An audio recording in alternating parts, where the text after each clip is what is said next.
இந்த உலகத்தில் அரசர்கள் பலர் வந்தார்கள் போனார்கள்.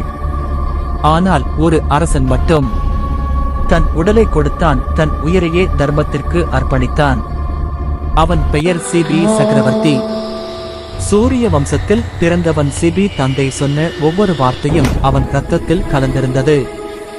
அரசன் என்பவன் ஆட்சி செய்ய வேண்டியவன் அல்ல, அவன் பாதுகாக்க வேண்டியவன். சிபியின் நாட்டில் மிருகங்களுக்கும் மனிதர்களுக்கும் ஒரே சட்டம். பலவீனன் பாதுகாப்பு பெறுகிறான், வலிமை பொறுப்பேற்கிறது.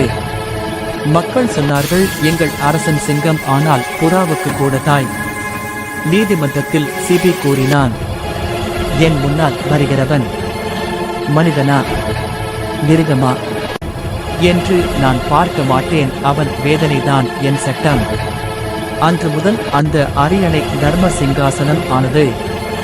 இந்த தர்மம் உண்மையா அல்லது வார்த்தை?